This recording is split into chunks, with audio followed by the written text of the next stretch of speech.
Om Shanti. Good evening. Welcome to this session of Interview with the Raj Yogi.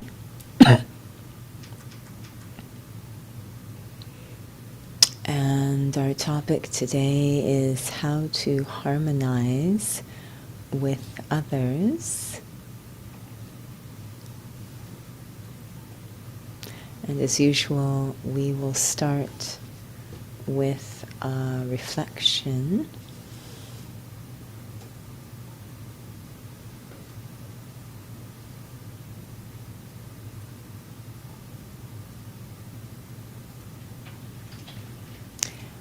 With one thought,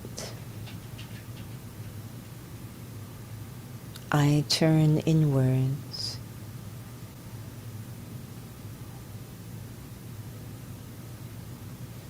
observing my inner world, what we sometimes call our inner kingdom.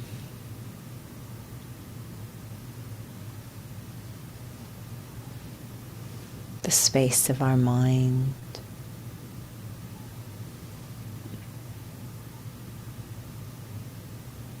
And of course, we want peace in our inner kingdom.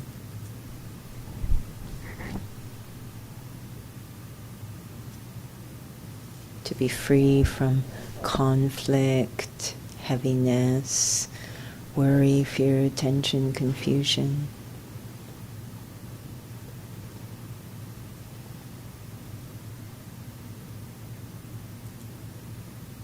Somehow we had begun to look at the outer world, made the outer world responsible for peace in my inner world. But the opposite is true. When there is freedom from conflict inside, I'm able to remain free from conflict outside. Is there any fighting or battling in the space of my mind?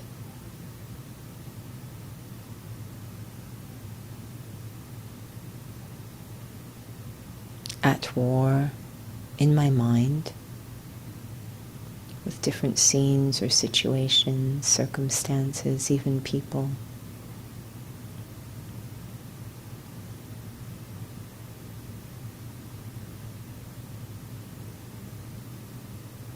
And I start to look deeper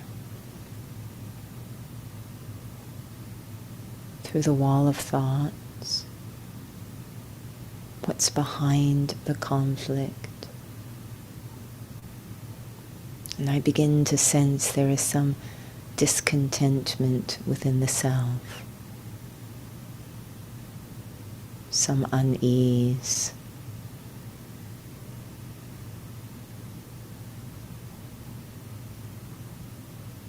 Some want, some need, some desire that led to expectations, demands, and judgment. I am pulled to address the conflict inside at the seed, how to create contentment within the self, or even with the self. This is where my journey towards peace in my inner kingdom begins.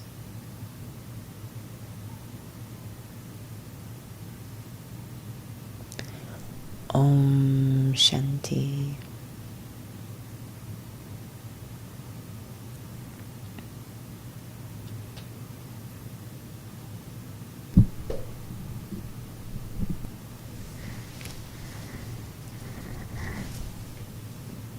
Om Shanti, and welcome to Interview with the Raj Yogi. Tonight's topic is how to harmonize with the self. And that in turn is about harmonizing with others. It's very connected to last week's topic in terms of going beyond the physical image. But specifically harmonizing with the self, and perhaps many will find that's a very interesting topic. What does that mean?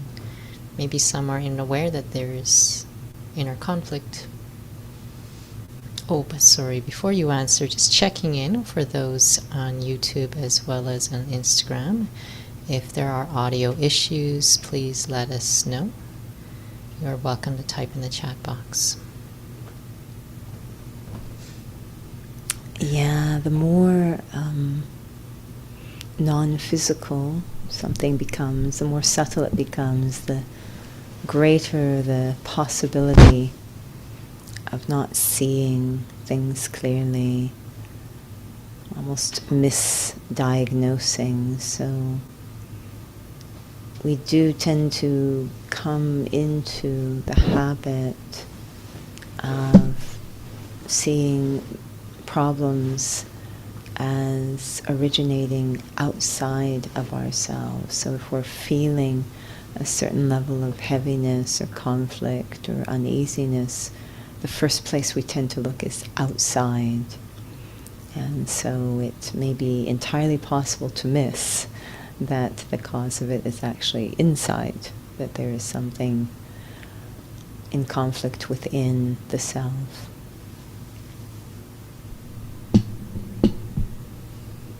It does certainly feel like many might find that hard to swallow or hard to grasp, because there are some really seriously,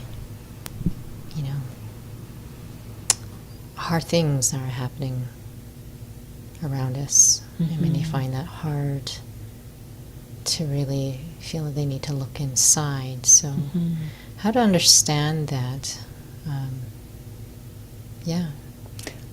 I think we're always, when we hear about really extreme situations, we're all really almost pulled like a magnet to those stories of when people, individuals, are able to be in very difficult situations and still manage to maintain some semblance of personal dignity or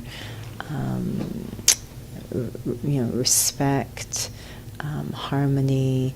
It always really, we're in awe of that and we're quite attracted, and it also shows us that it's possible. And I think we're often left with the question of what's going on inside of that person that they're able to do that. So we do have those extreme situations where we see, wow, it is possible to maintain, a positive sort of presence, and we kind of figure out something's going on inside. It's mysterious to us, but something's going on inside of that person, and we want to know what is their inner state that they're able to respond that way.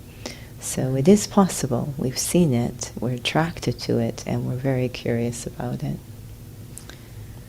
So just using that example, I know you've used in the past, so many have probably heard this example because of listening to some of the other sessions and interview Raj Yogi regarding Viktor Frankl.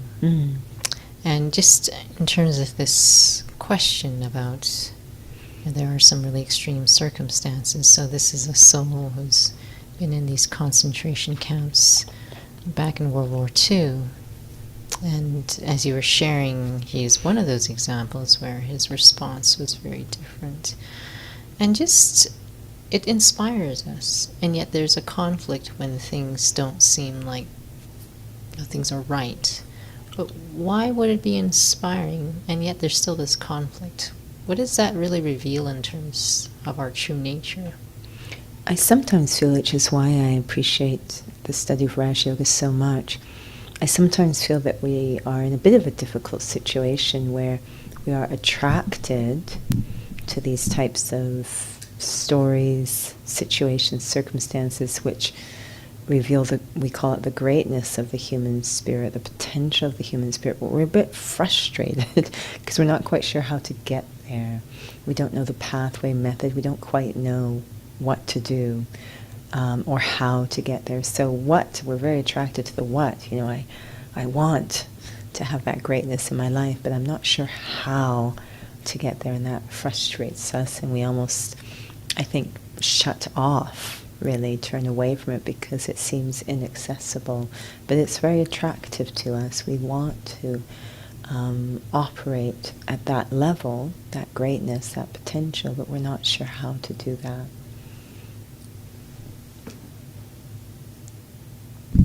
Do you feel that it's as if we're not, perhaps maybe there is a lack of objectivity, a lack of clarity at those moments when something internal is coming up? It's like, oh, I'm right and someone else is wrong. Yet when you see that kind of situation out there and someone does respond with grace, that's inspiring. Mm-hmm. But perhaps maybe we're just not able to think properly, like when we all want to choose to respond in that kind of way, and yet we kind of lapse into this other way of operating, and it's as if we're not ourselves at that moment. Yeah, Raj Yoga suggests there's two things we've lost: wisdom and power. So without those two things, then it's going to be very challenging to respond as we ideally would like to. And in terms of this piece that had come up during the commentary, then there's some sort of inner conflict, there's some discontentment. So what does one do? So yes, between the two, wisdom and power, the first thing we're probably going to work with is understanding. And this connects to the title of Harmonizing with Others, is we want to start to be able to understand what is going on inside, or see clearly what's going on inside. It may not feel like we're able yet to have the power to do anything about it, but at least we can start to understand so we don't continue to do or go into the old ways of thinking. And the more I can understand myself, given that we're all very similar under the skin, the odds are I will be able to understand others as well. Again, it might feel like, okay, I understand, but I'm not able to act on that understanding, so that's why we also need to have a method to accumulate power as well. But understanding is like gold. It really is. It allows us to respond to conflict or violence in a non-violent way. It is like gold. Do you feel that takes time when there's reaction inside and we're so used to either suppressing it, judging it, lots of different things, psychoanalyzing it? It so depends on the individual, so you can't necessarily give a timeline for anything. It really, like anything else, whatever I'm able to put in, that's how much I'm going to get out, as well as, how much am I able to check the accuracy of what I'm doing so I'm getting full benefit, the quality of effort. But it varies from person to person, the time it's going to take. But I will say for everyone, patience is required, because we're really talking about breaking through old habits of thinking and perceiving. So how open am I to letting go? So what does that look like inside, for our soul? They have a piece of understanding, Mm-hmm. and you're saying things will come up. I might not be able to do anything about it. But is it that I'm not suppressing these things that are coming up? I've always experienced that when something comes up, when I am reactive or irritated, frustrated, there isn't that harmony. Prior to having understanding, it would turn into a very heavy, violent, negative situation. But it almost actually nourishes a very positive relationship or feeling towards the self just by applying that understanding. We actually compare the role of understanding to the role of a mother in spirituality. It really has a nurturing feeling. Even if I'm not able to really do, it means I'm changing the relationship with the self just by understanding the self in a different way. I think of understanding and love as interchangeably, which is why knowledge is compared to the mother.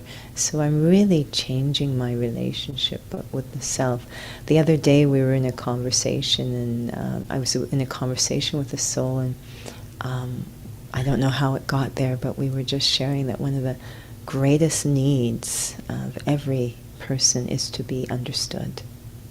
Like, it's just a desperate, I'd say this is the form of love at this time, is to be understood, to be recognized, understood, valued, seen.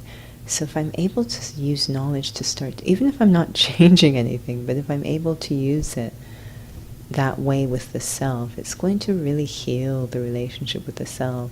So I'm now free to start to become powerful.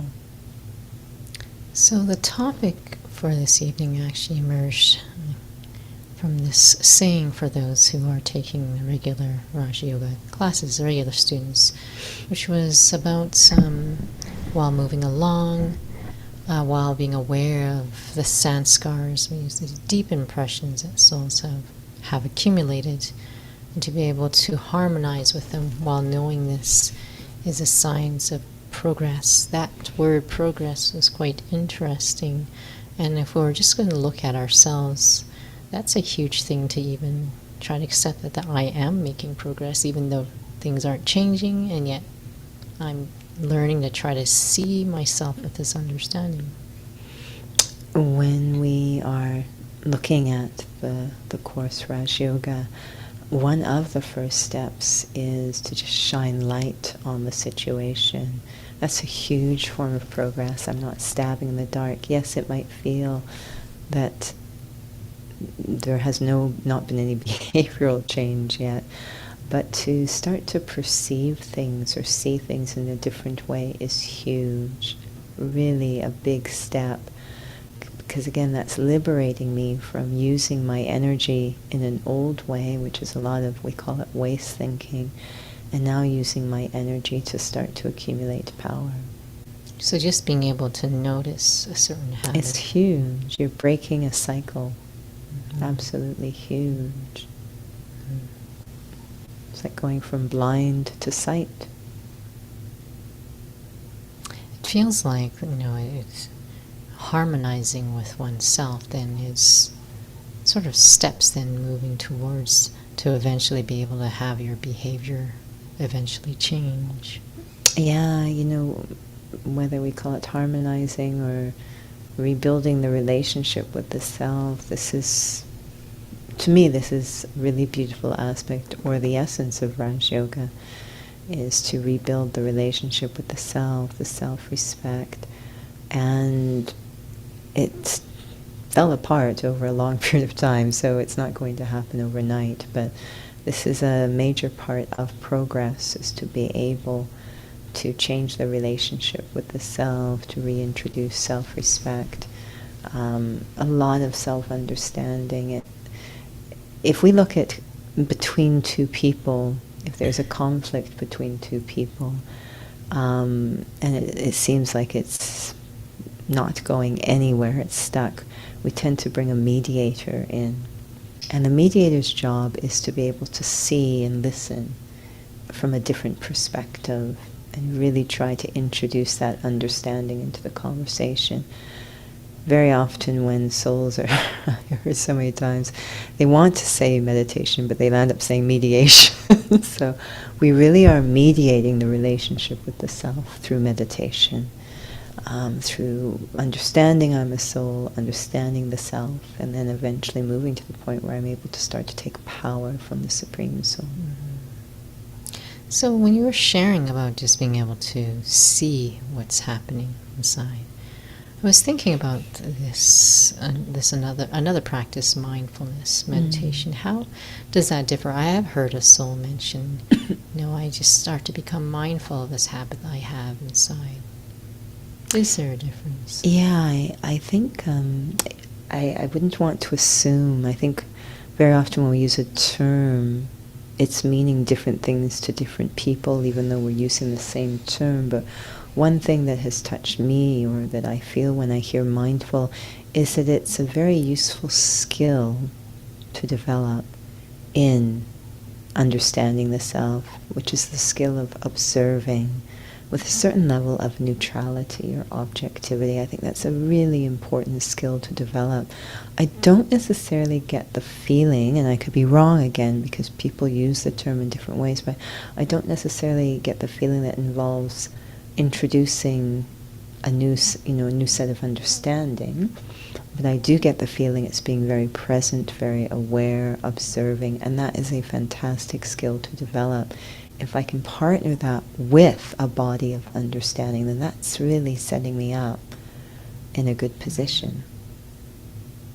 In terms of this aspect, we didn't use the word sanskar in this particular, the title of the topic, and we haven't really actually used that word yet, but for those who have taken the course or listened for the first time, this is, again, aspects of Raja Yoga. We're talking about this aspect of the soul, these, we often call it like this deep impressions, we can call it acquired personality, loosely speaking. And in terms of that, then how does that change then? Like, we're looking at further steps down the road, trying to watch myself and have a deeper layer of understanding, and you started mentioning about the Supreme Soul. What is his function in terms of my personality changing? In Raj Yoga, we look at 3 possible categories of these sanskars. One is my innate, true, eternal, natural sanskars of every human soul. And then you mentioned as well, the second category is the acquired or learned. So the first thing I want to understand is what happened that I went from these natural ones to these acquired, like what happened. So that understanding is very important. We explain it happens through a switch in consciousness, thinking of the body. But then there's a third category of sanskars that will enable me to move from the acquired or learned ones back to the original ones. And that involves, we mentioned the mindfulness, but the ability to observe, the ability to apply understanding, and this connection, the ability to connect to a source that will help to really have that deep transformation in the soul, and that's the Supreme Soul. So these are sort of tendencies or activities and scars that I engage in to move back to that harmonious relationship with the self that is back to my original sanskars. I was even thinking that today, it's such a, I think people sometimes touch moments of this, seconds, but we have no idea how to control it. It's very hit and miss, but you'll be walking and just for even a second you feel like yourself. You feel real, you feel authentic. So we're really very hungry to get, because we have very beautiful feelings for the self. We really feel at home with the self, comfortable with the self, that respect for the self, when we are stable in our original innate sanskars. We feel kind of disassociated almost when we've moved away. We really feel like we're living on the surface in a superficial way when those acquired ones kick in. So there is a third category. So this yoga, this link to the Supreme Soul, applying the understanding, being observer, these are all really critical in creating that bridge back to my true self. Would you say then that this third set of sanskars then basically needs to also strengthen, it needs to actually become something that is developed and has power? Mm-hmm. Yeah, it's, all of these, the way we describe in the Course is these different categories, they're kind of always there in the soul.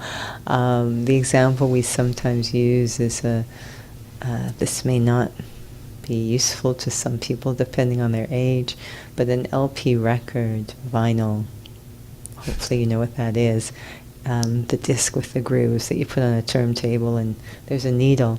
That big black thing. The big black thing, vinyl, and anyways, hopefully that's meaningful to you. But wherever the needle is placed, that's the music that plays.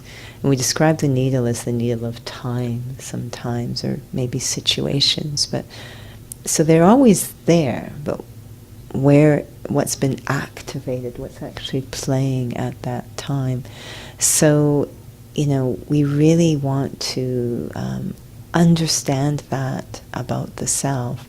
So when we say this third category, the capacity is there. I just need to activate it. I need to emerge it. Is it my time to do so?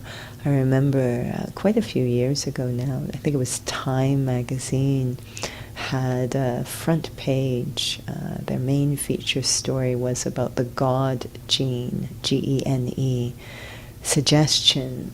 They're always trying to get to things through science, but the suggestion that within every human being there is this gene or memory or link to God. Not that we are God, but that there is this capacity to remember or link to that one, that we have a DNA that connects us to that one. And I found that an interesting story because it was again touching on this idea that the capacity is there, but it's merged. So what I'm trying to do is activate it. And different things, timing is huge. So we talk about the needle dropping, but timing is huge. Each soul at different times are going to be pulled to do this, or it's their time to activate.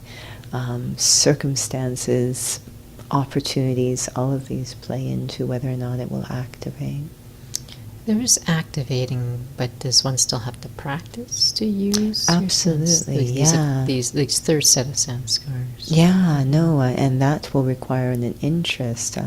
When we talk about practicing anything, I have to be motivated to do that. So again, is it my time to be interested in doing this? I can have all the opportunities. I know for me, I've shared this before, that my physical mother was a music teacher, so the opportunity was definitely there.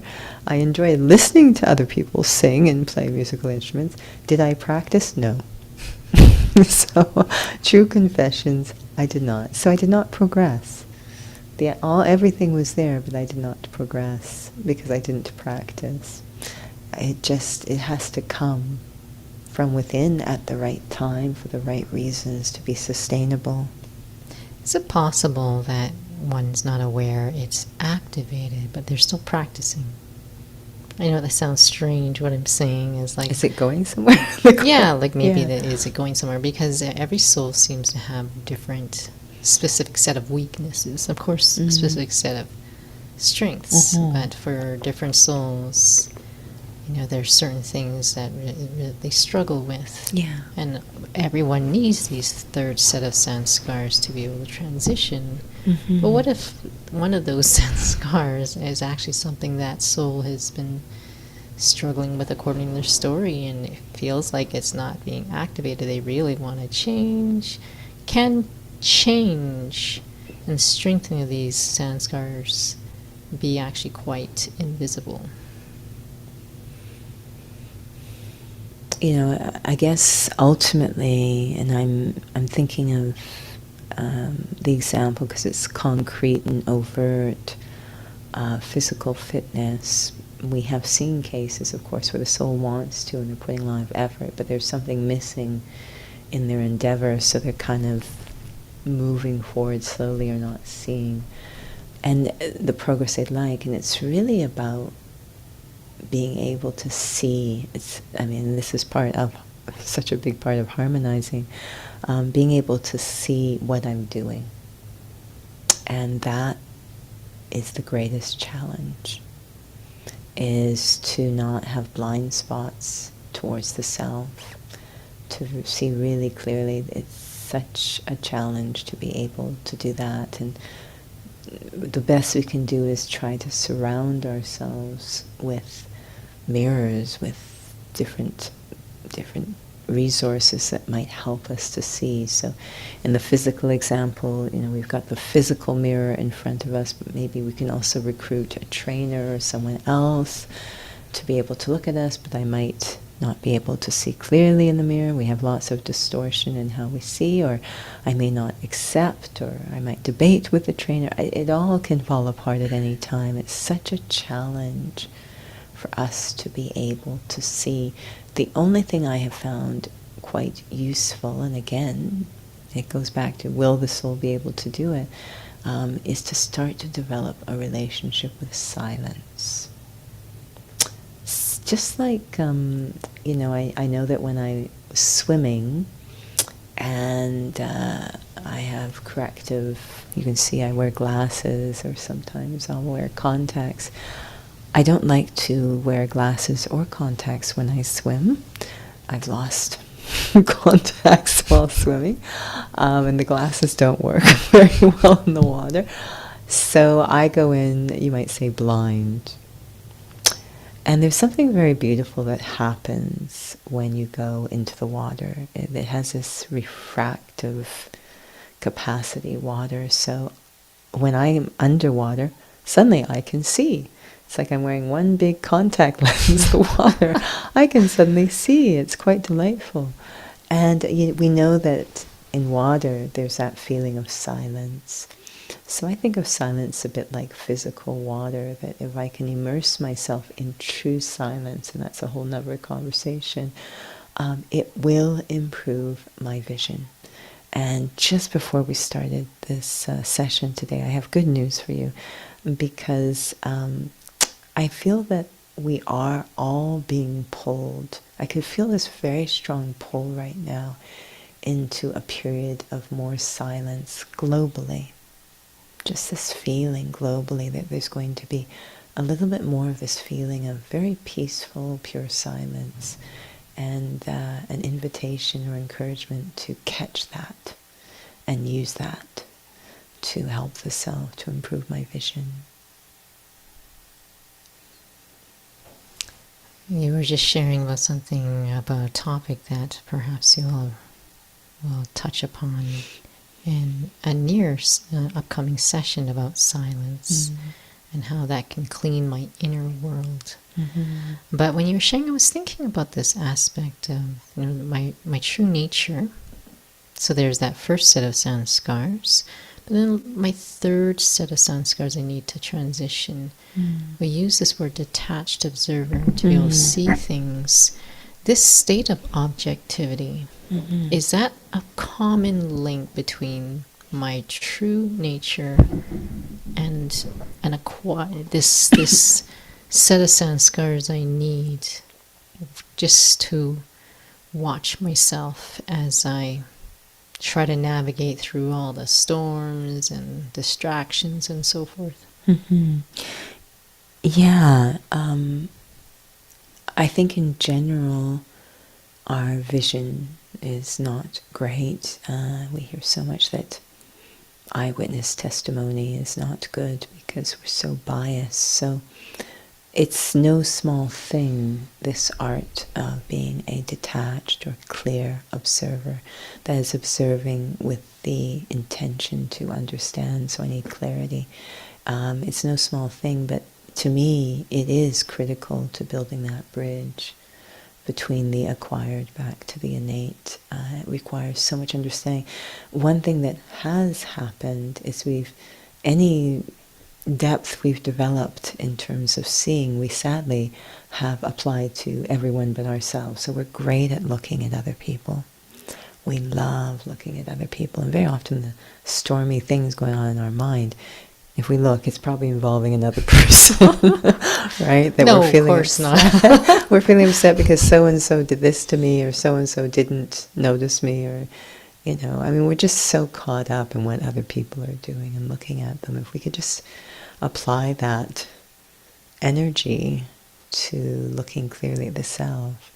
But yeah, to be able to really cultivate good vision. And again, I think, very often people say, I'm afraid to look inside and what will I see? And I think just to reassure, this detached observer is observing with the intention to understand, to benefit, to break through. It's not with the intention to judge or punish or harm. That alone, there's so many pieces to these transitional sanskars, as I call it, really need to cultivate a different approach towards the self. The reason I'm asking is about this aspect about giving sorrow and taking sorrow. And one of the senior students had mentioned in one of the classes a few evenings ago that, we're usually really careful about not giving sorrow. But the taking sorrow, that usually it may not be it's anyone who's intentionally doing something. We take sorrow in some way, so-and-so's not noticing me or whatever the case is.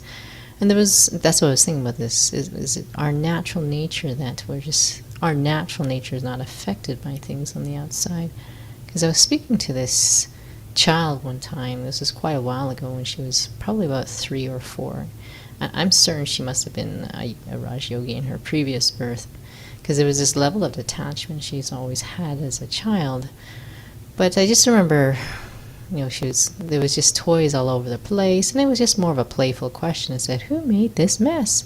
And she says, "Gabby." But there's just no feeling bad at all. And I guess I was thinking about, perhaps, is that what our true nature was, that we just, someone can do whatever, but that doesn't really have anything to do with me. Yeah, the question can be interpreted when that last statement in so many ways. It could be negligence. So we're talking about a very healthy form of what you just said. But what is a key part, I say the main part of our original innate state, is purity. And purity involves self-respect and self-responsibility. So those are very firmly intact when we are in our original state.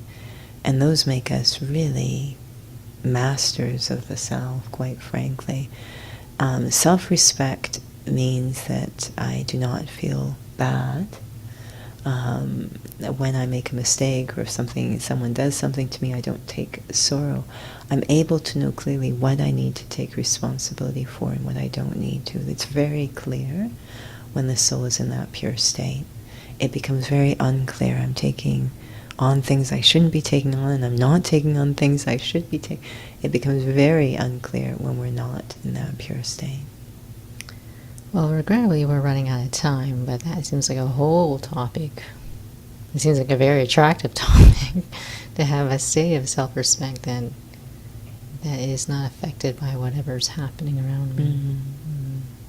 Well, stay tuned for that topic then. So again, if those who have questions or ideas of topics, you're welcome to email the center. You're also welcome to put in the chat box as well. So we'll have a little reflection.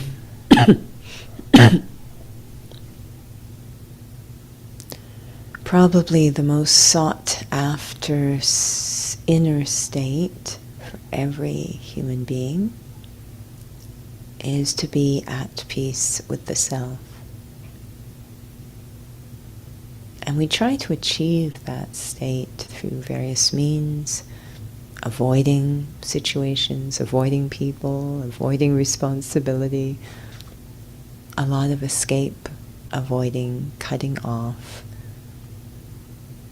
removing. But is it possible to be at peace with the self without those activities, just in every situation, circumstance?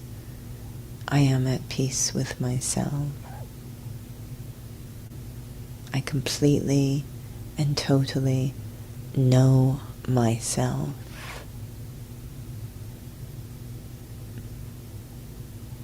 Know what's going on in the mind and heart. Understand what's driving my thoughts and feelings.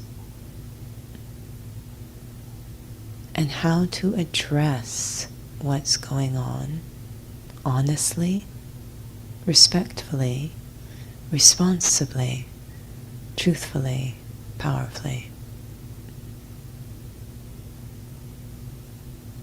Such a good relationship with the self, where I value the self, appreciate the self, but also know the self and can correct the self. Completely at peace with the self. It's a beautiful state to live in. Om Shanti. Om Shanti. Well, thank you for those who've joined with us this evening. And we're coming close to the end of the year, end of the month. Perhaps if there's some special programs or Perhaps anything there you can let is. us know about. Yeah. So we do have a special program on Friday for New Year's Eve, December 31st. We have a guest presenter. It's going to be story time, reflection, meditation. I believe there will even be a song if technology cooperates. So that's going to be 6 to 7:30 on Friday. That's Calgary time. The program 6 to 7, and then a special New Year's Eve meditation 7 to 7:30 p.m. So that's Calgary time. And as well as we look to the new year, we are going to be increasing the length of our drop-in meditations on Tuesdays and Thursdays. So, and adding one on Friday that will be on site at our Northeast Center. So do not despair. This is all on the website because this is a lot of details. But Tuesdays, Thursdays, Sundays, drop-in meditation, 6:30 to 7:30 on YouTube.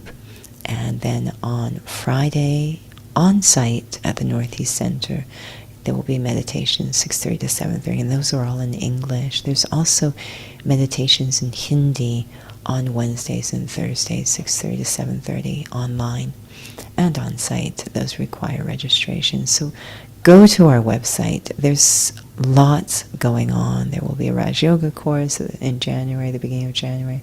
So lots going on. Soul Cafe will continue on Saturdays, 2 to 3 on Zoom and YouTube. I don't know, maybe we'll figure out how to get on Instagram as well. And I'm sure there's other things that I am forgetting, so I encourage you to visit our website. And thank you so much for visiting us for this session, and we wish you well and much harmony within the self. Om Shanti.